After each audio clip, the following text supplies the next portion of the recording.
शिक्षिकाएं एवं मेरे प्यारे बच्चों, आज हम सभी यहाँ गणतंत्र दिवस मनाने के लिए एकत्रित हुए।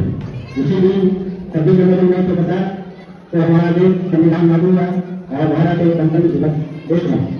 डॉक्टर भीमराव अम्बेडकर जी ने कहा था, संविधान केवल कानूनों का दस्तावेज नहीं बल्कि जीवन जीने का तरीका है। हमारे संविधान ने हमें अधिकारों के साथ सबसे director ma'am, honorable parents, dear teachers and my teachers, my dear students and ladies and gentlemen, a very good morning to one another.